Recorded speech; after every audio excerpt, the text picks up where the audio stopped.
Se você pretende passar no vestibulinho ETEC, esse vídeo com certeza vai te ajudar muito, porque hoje eu vim trazer uma resolução comentada para você. Então, seja muito bem-vinda ou muito bem-vindo a mais um vídeo aqui do canal. Se você não me conhece ainda, meu nome é Lilian Cruz e por aqui eu te auxilio a conquistar a sua aprovação na ETEC.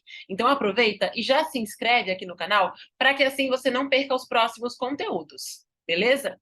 E é o seguinte, antes de resolvermos essa questão, eu acho importante contar para você que as vagas do Workout ETEC estão abertas.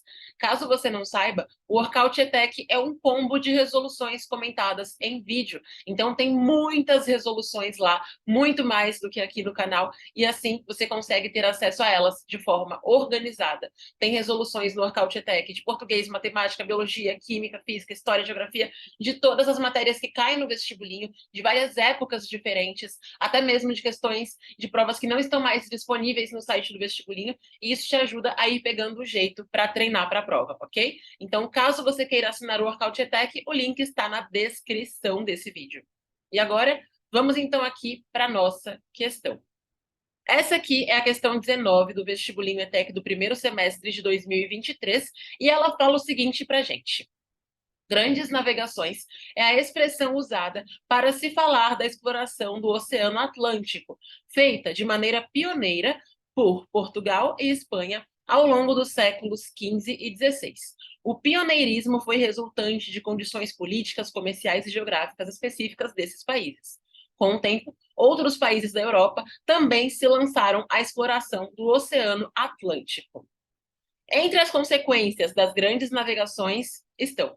Então agora é o seguinte, só explicando para você aqui algumas coisas, porque eu acho importante te explicar isso, para que além de saber resolver essa questão, você também tenha um pouco do conhecimento desse tópico importante para o vestibulinho ETEC e consiga resolver outras questões aqui, então, que tenham a ver com isso, certo?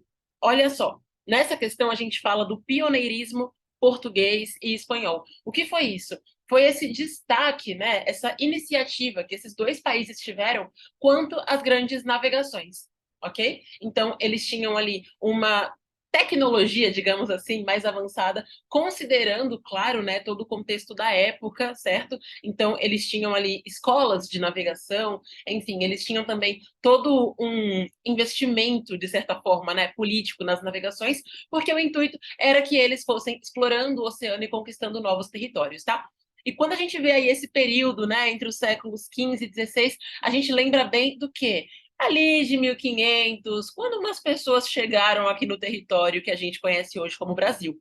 Então, olha só, entre as consequências das grandes navegações estão: alternativa A, o domínio espanhol nos oceanos Atlântico e Pacífico e a imposição de condições políticas, comerciais e geográficas específicas para as colônias.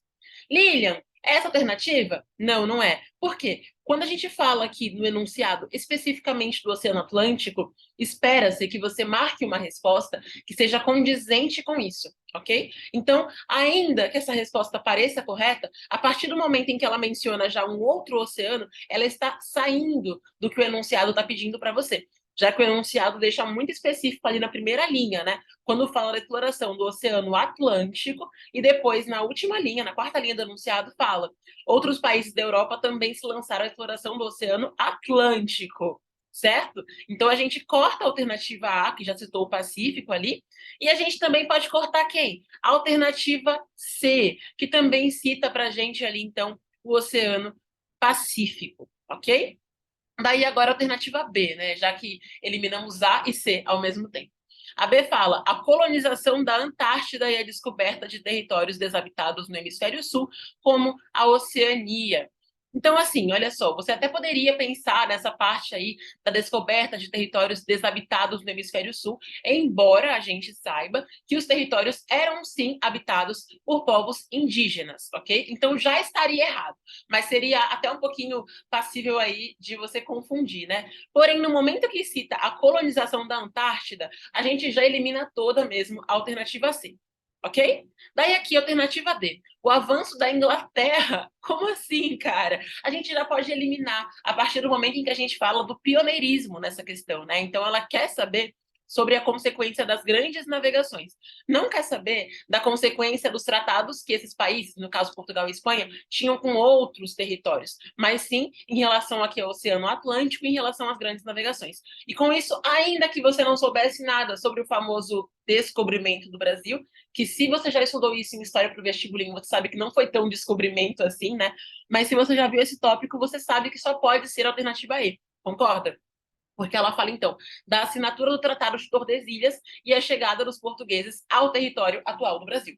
Então, sim, a chegada dos portugueses aqui ao Brasil foi uma consequência, né, das grandes navegações, ok? E o Tratado de Tordesilhas também, que caso você não lembre, acho importante ressaltar aqui, que esse Tratado de Tordesilhas foi um tratado, né, foi um acordo, de certa forma, tá? Que ele foi estabelecido nessa época também, ok? E esse tratado, então, ele delimitava, digamos assim, né, esse espaço, certo? Quais terras, então, seriam pertencentes aos portugueses, ok? E aí, então, no caso, a única alternativa que nos traz isso, né, é a alternativa E. Logo, a alternativa E é a única alternativa que é correta nessa questão, tá? Em relação aqui, então, ao período, né, a época que realmente foi aí, então, entre o século XV e o século XVI, a menção do Tratado de Tordesilhas e a chegada dos portugueses, tá? Algumas pessoas também poderiam até confundir com o Tratado de Madrid, né, pelo fato de mencionar a Espanha. Mas o Tratado de Madrid, na verdade, foi um outro tratado que aconteceu muito tempo depois, se eu não me engano, mais de um século e meio depois, por aí, quase 2 séculos depois, na verdade, né? E o Tratado de Madrid foi quando ali já meio que deixou de existir, né, o Tratado de Tordesilhas, certo? Então a alternativa correta aqui é a alternativa E. Me conta nos comentários de qual outra matéria você quer que eu faça a resolução comentada. Essa daqui foi de História, caso você queira saber. E essa é uma questão C2 do vestibulinho. Ou seja, ela leva em consideração os conhecimentos que você obrigatoriamente tem que ter desenvolvido para você passar na prova, certo? Um super abraço e nós nos vemos no nosso próximo vídeo. Tchau!